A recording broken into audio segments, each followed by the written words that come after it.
प्रणाम सब लोगन के, सब गोटे के प्रणाम। हम छी मैथिली और छथिन ऋषभ ठाकुर। आबि गेल हम सब लाइव और अखन अहाँ हमरा लाइव देख सकै छी फेसबुक पेज पर हमर। आओ जल्दी जल्दी आओ, कमेंट सब लिखू। हम पहले अहाँ सबके नाम पढ़े छी, ओकर बाद आई एकटा गाना से हो गया। ठीक है।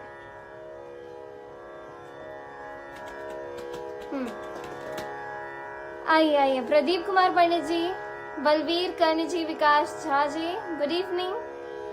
RJ Lokesh ji, Bhupendra Kumar Dewangan ji, Nandan Nirala ji, welcome welcome welcome all of you on my Facebook page. और अहाँ सब देख सकै छी कि ई फेसबुक पेज के जे कैप्शन अछि, कैप्शन हमर यूट्यूब चैनल के अछि, तो हाँ वही कैप्शन के टैप करू, वही लिंक के और यूट्यूब चैनल के हमर सब्सक्राइब करू। हमर यूट्यूब चैनल के जरूर सब्सक्राइब करू। अखन हम कनी देर पहले यूट्यूब पर लाइव छलू हैं, लाइव स्ट्रीमिंग कर रहल छलू हैं और वो गाना हम अखन अहाँके सुनाबै छी। और सबसे पहले अहाँ हमर यूट्यूब चैनल अहाँ याद से जरूर सब्सक्राइब कर देब और शेयर जरूर कर देब। हम आबि रहल छी लाइव वही पर से।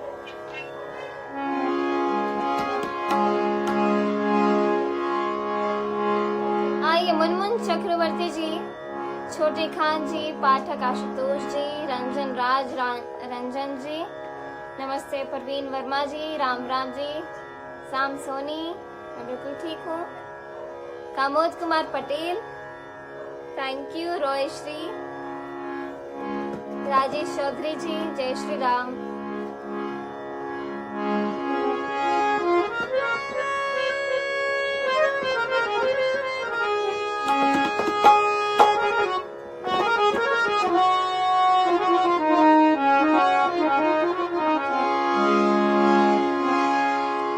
आओ जल्दी। Anamya Singh, Naveen Mishra, yes I'm posting on YouTube also, you can subscribe my YouTube channel, क्योंकि अभी मेरा 12th का एग्जाम खत्म होने वाला है तो मैं अभी और एक्टिव हो जाऊंगी यूट्यूब पे और काफी बॉलीवुड सॉन्ग्स भी डालने वाली हूँ कवर बना के। तो बस ये कुछ आप लोग का सब्सक्रिप्शन पहले जरूरी है, उसके बाद मैं अपलोड करना शुरू करूंगी। आइए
चाही